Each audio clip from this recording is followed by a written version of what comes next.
আসসালামু আলাইকুম। সফল জার্নি থেকে বলছিলাম। আ আমি মনে করি যে একজন ছাত্র কিংবা যে কেউ যারা আসলে ঘরে বসে আছেন, তারা ইজিলি হচ্ছে ১০ থেকে ১৫,০০০ টাকা মাসে ইনকাম করতে পারেন। তো কিভাবে ইনকাম করতে পারেন? তো এখন দুনিয়াটা হচ্ছে ডিজিটাল দুনিয়া। যেখানে হচ্ছে আপনাদের প্রোডাক্ট সেল বলেন কিংবা যেকোনো সেল বলেন, সেটা অনলাইনে করা যায়।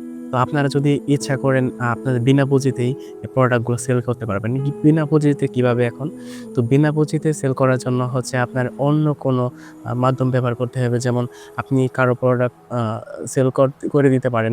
তো কারো প্রোডাক্ট যদি সেল করে দেন, তাহলে হচ্ছে আপনি অবশ্যই সেখান থেকে কিছু কমিশন পাবেন।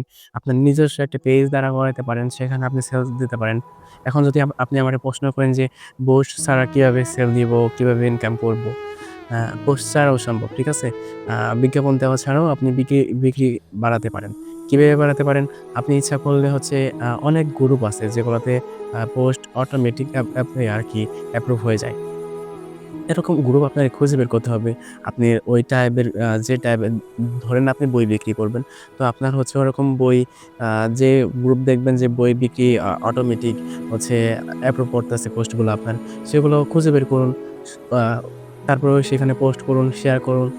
তারপরে সেখানে সেল দেন। তারপর হচ্ছে সাপোজ আমার কাছ থেকে বই নিছেন। তো আমারে দেন, অর্ডার দেন, আমি আপনারে বই পৌঁছায় দিতেছি। তো এইভাবে আপনারা ইচ্ছা করলে কি করতে পারবেন? ইনকাম করতে পারবেন। নিজের পেজ দাঁড়া করাতে পারবেন এবং ভবিষ্যতে একটা ভালো সম্ভাবনা কিন্তু রয়েছে বলে আমি বিশ্বাস করি। সুতরাং ট্রাই করতে পারেন। আর হচ্ছে যদি আপনার কোনো বই যদি সিলেক্ট করেন আরকি সেক্ষেত্রে আমি বলব যে আ আমাদের বইগৃহ আছে। আপনি ইচ্ছা করলেই বইগৃহ আ চয়েস করতে পারেন। আপনার যদি বই বিক্রি করেন সেক্ষেত্রে আপনি জাস্ট বইয়ের বিক্রিটা করবেন। করে হচ্ছে আমাদের অর্ডারটা দিবেন। আমরা আপনার সেই অর্ডারকৃত জায়গায় আমরা বইটা পৌঁছায় দিব। আশা করি এভাবে আপনি ইনকাম করতে পারবেন। তো এই তো বলার কিছু ছিল। এই বলে ফেললাম। আশা করি কাজে লাগাইতে পারবেন এবং কি Facebook এ মার্কেট প্লেসও আছে, সেখানেও বিক্রি করা সম্ভব হয়। মার্কেট প্লেসে পোস্ট করলে অনেকেই রিপ্লাই দেয়। তো এই তো ঠিক আছে তাহলে। দেখা হবে নেক্সট কোনো পর্বে। আসসালামু আলাইকুম।